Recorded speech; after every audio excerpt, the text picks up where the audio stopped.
আজকে আমাদের ক্ষেতে তরতাজা লাউ শাক আর কুমড়া শাক দুটো মিলিয়ে স্পেশাল একটা আইটেম রান্না করব। হ্যালো ভিউয়ার্স, আসসালামু আলাইকুম, সবাই কেমন আছেন? আজকে সকালে নাস্তা খেয়ে চলে গেলাম আমাদের সবজি বাগানে। ওইখান থেকে কিছু লাউ শাক আর কুমড়া শাক নিয়ে আসলাম। এরপরে গাছ থেকে কয়টা কাঁচা আম পারলাম, ফেরে চলে আসলাম তরকারিগুলো কাটাকাটি করার জন্য। লাউ শাক আর কুমড়া শাক আমি আমার শাশুড়িকে নিয়ে একসাথে কুটলাম, কারণ এই ডোকাগুলো করতে আবার একটু সময় লাগে, তাই আমার শাশুড়িকে বললাম আমাকে একটু হেল্প করতে। পরে দুজনে মিলে এই শাকগুলো কুটলাম। শাকগুলো কাটাকাটি শেষ করে এরপর আমি চলে আসলাম অন্য কাটাকাটিগুলো করতে। টক রান্না করার জন্য আম, এরপরে পেঁয়াজ কাঁচামরিচ এগুলো কেটে নিলাম। সবকিছু কেটে ধুয়ে পরিষ্কার করে চুলার পাড়ে নিয়ে গেলাম রান্না করার জন্য। এর ফাঁকিতে আমার আবার ক্ষুধা লাগছিল, তাই আমি ডিম ভেজে নিলাম পান্তা ভাত দিয়ে খাওয়ার জন্য। এই গরমে দিয়ে পান্তা ভাত দিয়ে ডিম ভাজা খেতে কিন্তু আমার কাছে ভীষণ ভালো লাগে। সাথে যদি দুই একটা ভর্তার আইটেম হয় তাহলে তো কোনো কথাই নেই। এরপরে খাওয়া দাওয়া শেষ করে চলে আসলাম রান্না করার জন্য। এই তো দেখতেই পাচ্ছেন আমি রান্না বান্না শুরু করে দিয়েছি।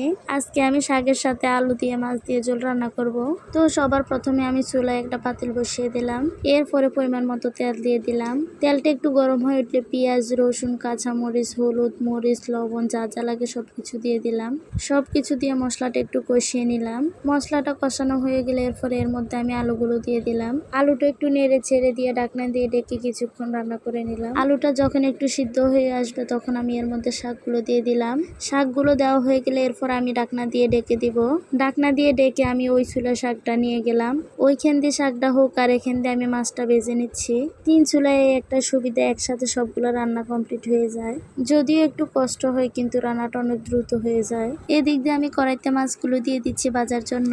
মাছ বেশি হওয়াতে কড়াইতে আটতেছিল না, তাও দিয়ে দিলাম খিচাখিচি করে। কিন্তু পরে আমার উল্টাইতে অনেক কষ্ট হয়েছে। আমি আবার ফাঙ্গাস মাছ খাই না, সেই জন্য আমার জন্য তেলাপিয়া আর তাদের জন্য ফাঙ্গাস মাছ দিয়েছিলাম। এইখান দিয়ে আমি আবার টক রান্না করার জন্য আমের সাথে সব মশলা দিয়ে পানি দিয়ে একসাথে বসিয়ে দিব।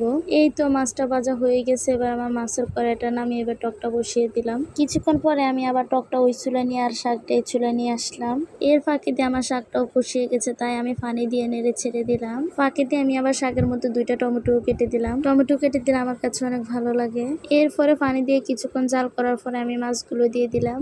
মাছগুলো দিয়ে আবার মাছগুলোকে একটু সাজিয়ে দিলাম। আমার তরকারিটা আবার সাদা সাদা দেখে কেউ আবার কিছু বলবেন না, কারণ আজকে আমি তরকারিটা কাঁচামরিচ দিয়ে রান্না করছি, তাই একটু সাদা সাদা দেখা যায়। আপনারা অনেক হয়তো অন্যভাবেও রান্না করেন, কিন্তু আমি এভাবে রান্না করি। আমার কাছে এভাবে রান্না করলে অনেক ভালো লাগে। তাছাড়া রান্নাটা হচ্ছে একটা আর্টের মতো, যে যেভাবে করে থাকে। আবার অনেক সময় দেখা যায় এক এক অঞ্চলে এক একভাবে রান্না করে থাকে।